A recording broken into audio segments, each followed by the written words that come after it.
not count out one Marco Rubio. He was telling me over the weekend that he's in it to win it and stick with it. Take a listen. You seem to be hedging, might be a strong word, maybe my interpretation, on whether you could back Donald Trump if he ultimately became your party's nominee. How do you feel about that? Well, the fact that I'm even asked about it tells you how I feel about it, and that is, it makes it harder every day.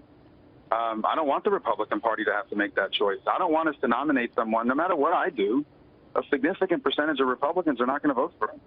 And I think that's only getting worse every day that goes by. And that means we lose. We lose to Hillary Clinton. All right, we've got Rubio Campaign Communications Director Alex Conant with us right now. Alex, good to have you. Hey, thanks, Neil. You never say never, I guess, and that was certainly the message I got from the Senator, Alex. But is it your view that even if he were to lose Florida tomorrow, he'd continue on? Look, first of all, I think we're going to win Florida tomorrow. I know the polls are all over the place. There were some bad polls this morning, but you know what? There's been bad polls at every step of this thing, and yet Marco has always exceeded expectations. Heck, just 6 weeks ago, the day of the Iowa caucuses, a Quinnipiac poll said that Donald Trump was going to beat Marco Rubio by 14 points in Iowa. Of course, we effectively tied him. Ditto for Virginia. A lot of other states. Marco's consistently overperformed in the polls. We know that the early voting and the absentee ballots are very much in our favor. Headed into tomorrow, and we had a great debate last Thursday, so we have some momentum, we have some wind at our backs, we have good early votes already in the bank for Marco. So I expect a lot of pollsters are going to have some egg on their face Wednesday morning when they look at the results from Florida Tuesday night. What if they don't? Well, Marco said that he'll get in his pickup truck and campaign in all 50 states. Look, we cannot allow Donald Trump to be the nominee of the Republican Party. As Mercedes just said, it would be a disaster for our party if Donald Trump emerged as our nominee. We would lose the White House in the fall. I believe that there would be significant consequences for down-ticket races. So we can't allow that to happen. That's why we're 100% focused on Florida and expect to do very well there tomorrow night. There are all sorts of ways to read numbers, and you know these far better than I, Alex. The pathway to getting the 1,237 delegates you need would be very difficult for Mr. Trump if he even split the states tomorrow or lost both of the states tomorrow. And therein lies this sort of parlor fascination with a contested convention. 3/4 of the delegates are obligated just for the first ballot to vote the way they were assigned. Then it could be crazy. Do you expect it to get crazy?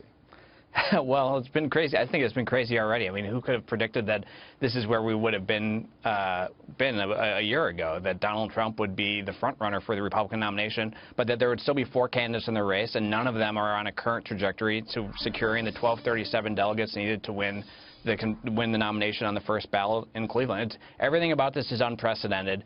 I will say that from the outset, Marco has been an underdog and been underestimated at every step along the way and continued to exceed expectations. I expect we'll exceed expectations tomorrow night. And I do still believe, I honestly believe that Marco will win Florida. He will win the Republican nomination in Cleveland, and he will win the White House this fall. It's just it's a very unpredictable year. There's a lot of twists in the campaign, and I expect we're going to have a lot more before we get to Cleveland. You know, Alex, we don't want to play Monday morning quarterback now, but if he does have some trouble tomorrow, do you think the pressure of being the clear establishment favorite, if there is such a term, hurt him? Well, he wasn't. I mean, Jeb Bush was the establishment favorite. Well, I know, but you know what happened. Scott Walker was the establishment favorite. But you just fed my argument there, that it sometimes can go against you with the establishment liking it, right? Look, we want to unite the Republican Party, and from the outset, that has been Marco's goal, is to unite the Republican Party, because only if the Republican Party is united can we defeat Hillary Clinton this fall. And Marco is the only candidate in this race who has the potential to still unite the Republican Party so that we can beat Hillary Clinton this fall. I think that's why we're going to do well tomorrow, and I think why we'll continue to do very well as we get closer to the convention in Cleveland. But look, the fact is that when Marco entered this race, people were saying he shouldn't get in the race because he wasn't going to be able to raise enough money to compete with Jeb Bush. Scott Walker was the campaign that was the media's darling for several weeks, several months.